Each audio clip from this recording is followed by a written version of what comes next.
Hari ini merupakan hari yang pertama saya datang ke Parlimen sesudah saya bercuti sejak 18 Oktober, iaitu hari yang saya buat pembedahan pitasan jantung. Dan sudah genap 2 bulan dan saya sudah merasa sihat, maka saya datang ke Parlimen hari ini. Walaupun doktor menasihat saya supaya berehat selama 3 bulan. Tapi saya datang juga kerana Parlimen akan tamat pada hari Khamis ini, dan juga untuk membuktikan bahawa saya sihat. Kerana saya tengok dalam blog, ada dalam berita-berita tertentu, mereka mengatakan saya koma, saya sakit, dan ada yang berdoa supaya saya mati. Jadi alhamdulillah saya sihat. So I feel sorry lah for those who like to see I die or coma, has been reported in some blogs and in some website. Termasuk juga orang-orang yang pakai serba hijau pun berharap saya koma dan saya mati.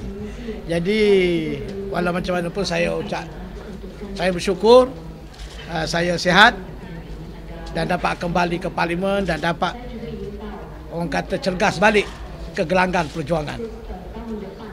Saya memang rasa duka cita sebab tak dapat mengambil bahagian dalam perbahasan belanjawan 2011 baru-baru ini.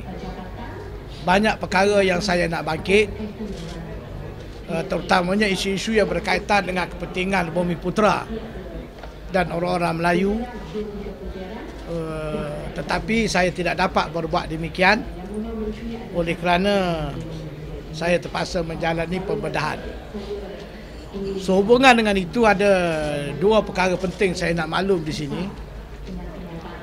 Dalam soal agenda ekonomi Bumiputera, Perkasa telah meneliti dengan halusi dokumen model ekonomi baru, termasuklah belanjawan 2011 baru-baru ini, dan insya-Allah tidak lama lagi, mungkin awal tahun depan, tarikh pun kita dah tetap, bergantung kepada kesesuaian masa pakar-pakar ekonomi Bumiputera, di mana kita akan mengadakan wacana dan meja bulat untuk kita bincang dokumen terakhir model ekonomi baru, iaitu untuk melihat aspek-aspek jika ada yang memberi impact negatif terhadap kepentingan ekonomi kaum Bumiputera, dengan mengambil kira berpaksikan kepada asas perlembagaan negara jika ada, dan kita akan buat cadangan balas. Kerana kita dapati dalam pembentangan belanjawan 2011 kita turut alu-alukan, tetapi kita dapati tidak banyak affirmative action, tindakan kesungguhan pihak kerajaan dalam melaksanakan agenda ekonomi Bumiputera. Selain daripada yang kita lihat, Yayasan Amanah Harta Bumiputera, itu satu. Yang lain tidak ada yang ketara dalam soal kepentingan agenda kaum Bumiputera. Jadi oleh itu kita akan buat wacana dan meja bulat tidak lama lagi, seperti mana yang kita buat sebelum ini, untuk membuat cadangan balas kepada pihak kerajaan. Kerana saya nak menarik perhatian di sini, iaitu satu perkara yang amat serius. Kita akan menuju tahun 2020 sebagai sebuah negara maju. So it just another 10 more years.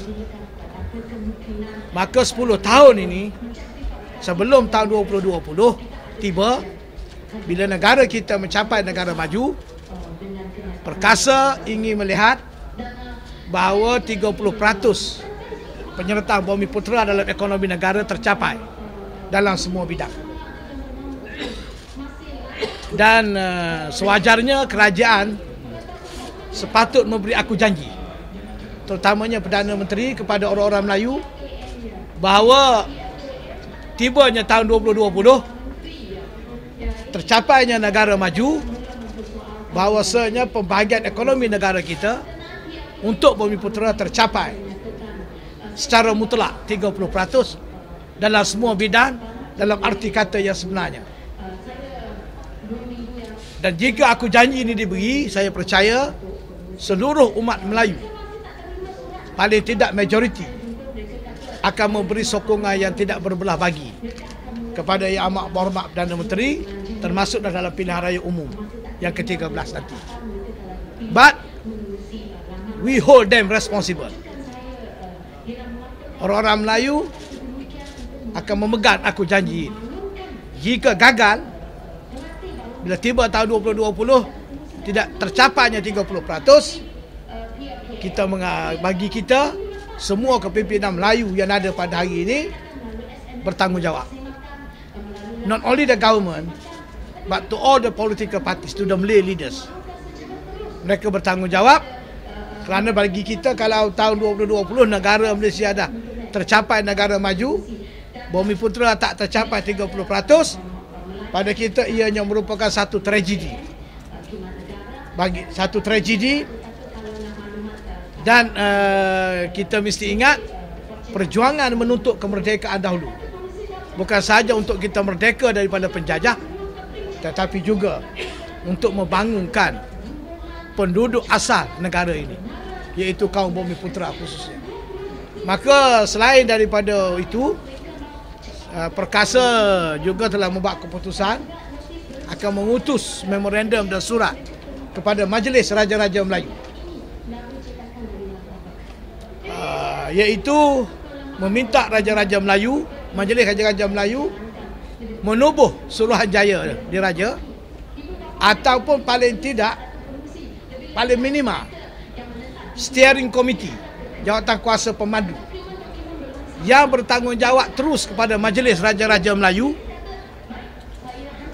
di mana Jawatankuasa ataupun Suruhanjaya ini dapat membuat laporan berkala kepada Majlis Raja-Raja Melayu, yang sewajar dan sewajibnya membincang setiap kali mesyuarat Majlis Raja-Raja Melayu dalam tempoh sebelum tercapainya tahun 2020 akan kemajuan mengenai dengan kedudukan agenda ekonomi kaum Bumiputera. Walaupun sekarang ni dah ada Jawatankuasa Ekonomi Bumiputera dipengerusi oleh Yang Amat Berhormat Perdana Menteri, Jawatankuasa ini untuk merancang dan melaksana. Tetapi Jawatankuasa manakah yang akan memantau? Dan ini third party yang kita kira bebas, boleh memberi input pandangan daripada masa ke semasa kepada Majlis Raja-Raja Melayu, dan Majlis Raja-Raja Melayu boleh mengambil tindakan. Sebab setakat ini Majlis Raja-Raja Melayu hanya bertitah.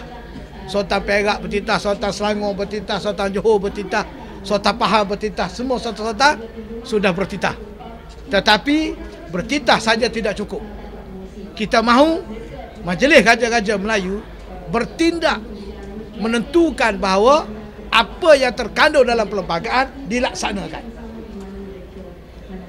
Perdana Menteri telah menyebut dalam Perhimpunan Agung UMNO bahawa asas perlembagaan negara tak perlu kita bincang kerana ianya sudah termaktub dalam perlembagaan. Kalau kita bincang, kita bergaduh pun tak lebih daripada academic exercise. Kita bersetuju, memang kita faham. Tetapi bagi kita Perkasa, kita nak tengok, kita nak lihat dengan nyata bahawa asas perlembagaan negara itu diterjemah dalam bentuk tindakan. Kita nak tengok ianya dilaksanakan sebagaimana yang tersirat dalam perlembagaan itu sendiri. Tak ada makna kalau ianya perlembagaan yang tinggal atas kertas semata-mata dan kita hanya berretorik, bernostalgia, tetapi dari segi isi kandungan menterjemahkan agenda ni tak dapat dilaksanakan. So, untuk menentukan agenda ni dapat dilaksanakan dengan sungguh-sungguh, Suruhanjaya ataupun jawatan kuasa pemandu yang bertanggungjawab terus kepada Majlis Raja-Raja Melayu dicadangkan oleh Perkasa. Dan jawatan kuasa ini akan buat laporan berkala kepada Majlis Raja-Raja Melayu. Banyak tokoh-tokoh boleh duduk dalam jawatan kuasa ini. Umpamanya mantan Perdana Menteri Yang Amat Berbahagia Tun Dr. Mahathir bin Mohamad, Yang Berhormat Mulia Tengku Rozali Hamzah, bekas Menteri Keuangan, Tan Sri Kamal Saleh, bekas pengarah ekonomi, kajian ekonomi, Tan Sri Dr. Kamal Saleh, Tan Sri Hassan American, bekas Presiden Eksekutif Petronas, dan banyak lagi tokoh-tokoh cendekiawan dan juga tokoh-tokoh ekonomi Bumiputera yang boleh duduk dalam jawatan kuasa ini. Dan jawatan kuasa ini melapor kepada Majlis Raja-Raja Melayu supaya tally dengan statistik maklumat yang dibentang oleh pihak kerajaan. Dan kalau ini dapat dilaksanakan, saya percaya semua pihak akan merasa lega, sebab kita boleh jamin, kita rasa kita tidak berkhayal bahawa tiba tahun 2020 Malaysia menjadi negara maju dan kaum Bumiputera ada hak 30% dalam ekonomi negara secara mutlak, dari segi statistiknya tercapai.